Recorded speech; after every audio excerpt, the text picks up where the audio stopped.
ሰላም ጤና ይስጥልኝ። በሀገር ውስጥና በውጭ ሀገር የምትገኙ የአፋሕድ ጎንደር ጠቅላይ ግዛት ዕዝ መተማ ኒውስ ቤተሰቦች የሰዓቱን ዜናዎች ይዤ ቀርብ ያለው ከዜናዎቹ ጋር ፋኖ አርበኛ ቴዎድሮስ ከበደ ነኝ።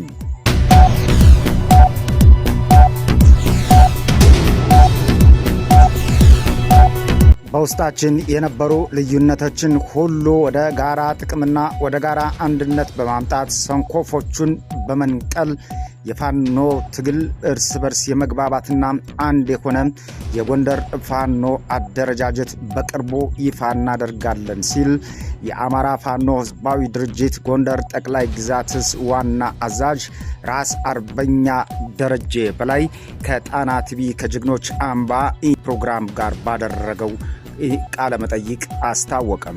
እስካሁን ድረስ አንድነቱ እንዳይመጣ የሚፈልጉ በውስጣችን ያሉ ሰዎችን አጥርተን ይዘን በመጠየቅ የጎደለውንና የሚፈልጉትን ነገር ለማሟላት ቃል እየገባን ነገሮችን ሁሉ በትዕግስትና እስካሁን በተንዛዛው የትዕግስት ጥበቃ ወደ አንድነቱ ለመምጣት እንቅፋት የሆኑትን ሁሉ አጽድተናል ብሏል።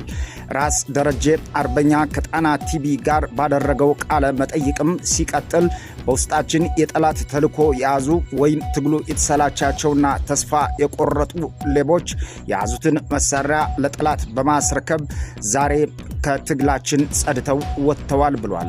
ራስ አርበኛ ደረጀ በላይም አክሎ ለጣና ቴሌቪዥን አሁን በኋላ ዛሬ ይሁን ነገ ይሁን እና ሰዓት አሁን በቅርቡ ቢቻል በዚህ 2 ቀን ገናን ታሳቢ አድርገን እየሰራን ነውና የጎንደር አንድነቱ ይፋ ይሆናል ብሏል። ራስ አርበኛ ደረጀም አያይዞም የአማራ ፋኖ አንድነት በጎንደር እስካሁን የዘገየው በአለት ላይ የተመሰረተ ጽኑ ተቋማዊ ቤት ለመገንባት ታስቦ ነው ብሏል።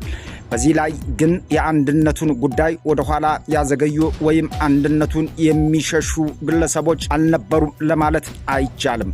እነዚህ ግለሰቦችን ግን ቀርበን በማናገር ፍላጎታቸውን በመጠየቅን አስተካክለነዋል ሲል ከጣና ቴሌቪዥን በነበረው ቆይታ የአማራ ፋኖ ጎንደር ጠቅላይ ግዛት ዕዝ ዋና አዛዥ ራስ አርበኛ ደረጀ በላይ ለጣቢያው ገልጿል።